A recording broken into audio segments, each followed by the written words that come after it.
ওয়াল ইনসা ইল্লা লিয়াবুদুন। কার গোলামি করার জন্য?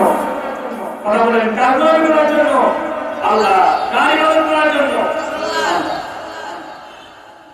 আল্লাহ তাআলা বললেন, আমি জিন জাতি এবং মানব জাতি এই দুইটি জাতিকে এজন্যই আমি সৃষ্টি করেছি, একমাত্র আল্লাহর গোলামি করার জন্য।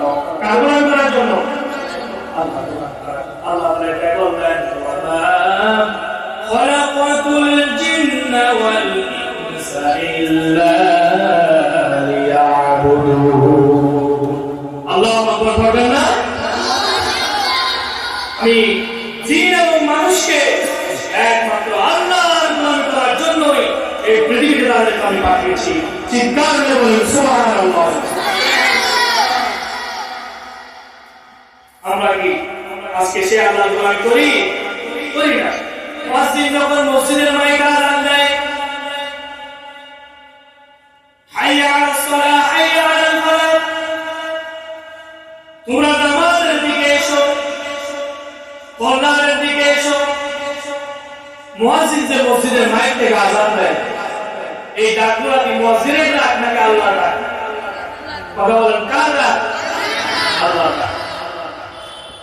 হাইয়া আলাস সালাহ, হাইয়া আলাল ফালাহ, নামাজের দিকে এসো, কল্যাণের দিকে এসো। হাইয়া আলাল ফালাহ, কল্যাণের দিকে এসো, ভালোর দিকে এসো, মাদ্রাসার সবার দিকে এসো। অথচ আল্লাহর এই ডাক শোনার পরে মুয়াজ্জিনের এই আযানের শব্দ, মুয়াজ্জিনের আযানের ধ্বনি যদি আমার সমাজের প্রত্যেকটি মানুষের অন্য শহরের মধ্যে পৌঁছে যায়, সবার কানের মধ্যে আযানের এই শব্দ পৌঁছে যাওয়ার পরেও সকল মানুষ কিন্তু মসজিদের মধ্যে যায় না। ঠিক কি বলেন? সবাই কি মসজিদে যায়? যায় না। আযানের শব্দ সবাই শুনে, কিন্তু সবাই মসজিদে যায়। অথচ আল্লাহ বলেন, আমি তোমাদেরকে আমার ইবাদত করার জন্য দুনিয়াতে পাঠিয়েছি। এই জমিনটা, কথা বলেন, জমিনটা, আকাশটা, আমরা যে রিজিক খাই সেই রিজিকটা, আমরা যে অক্সিজেন নেই, কার্বন ডাই অক্সাইড ত্যাগ করি, নিঃশ্বাস নেই, নিঃশ্বাস ছাড়ি, এগুলো কার? আল্লাহ। আল্লাহ দেয়া রিজিককে, আল্লাহ দেয়া নিয়ামতকে আল্লাহ যখন ডাক দেয়, হাইয়া আলাস সালাহ, হাইয়া আলাল ফালাহ, আমার গোলামি করার জন্য এসো, ভালোর দিকে এসো, তখন অনেক ডাক্তার মুসলমান আছে যারা আল্লাহর ডাককে তোয়াক্কা করে তারা দোকানের মধ্যে বসে থাকে, কিন্তু তারা আল্লাহর গোলামি করার জন্য তারা মসজিদের মধ্যে যায় না। ঠিক কিনা বলেন? তাদের জন্য দুনিয়া এবং আখিরাত অপেক্ষা করছে লাঞ্ছনা, গঞ্জনা আর জাহান্নামের কঠিন শাস্তি। ঠিক কি হবে? সম্মানিত হাজিরিন, এজন্য আল্লাহ তাআলা বলেন, আফাহাসিবতুম আন্নামা খালাকনাকুম আবাসান ওয়া আন্নাকুম ইলাইনা লা তুরজাউন। সুবহানাল্লাহু আকবার।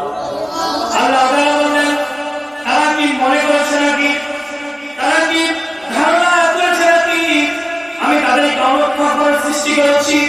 আল্লাহ বলেন, না না, আমি তাদেরকে অনর্থকভাবে সৃষ্টি করিনি।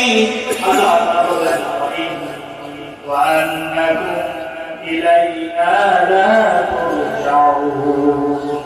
তাদেরকে আবার পুনরায় আমার কাছে ফিরে আসতে হবে।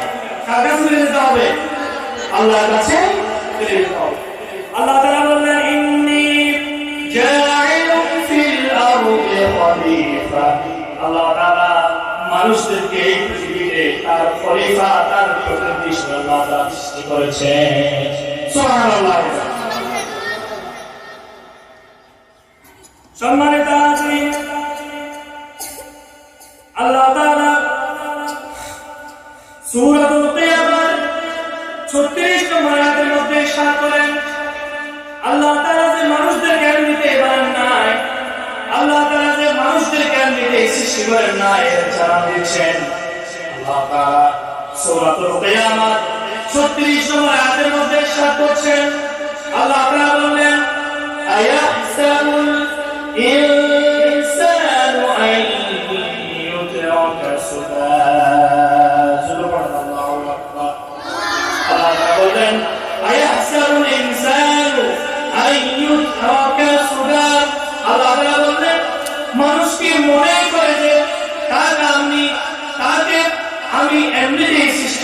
অনুতপ্তহীন ভাবে আমি তাকে ছেড়ে দেওয়া হবে। আল্লাহ তাআলা বললেন অনুতপ্তহীন করে তাকে ছেড়ে দেওয়া হবে না।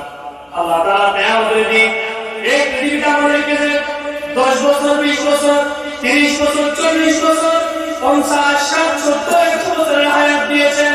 কাল কিয়ামতের দিন এই হায়াতের পরিপূর্ণ হিসাব আল্লাহর কাছে না দেয়া ছাড়া কাল কিয়ামতের দিন আল্লাহর সামনে কাফারা থেকে চুল পরিমাণ সামনে দেওয়ার কোনো সুযোগ নাই। ঠিক কিনা বলেন? এই পৃথিবীতে আল্লাহ তাআলা আমাদের হায়াত দিয়েছে।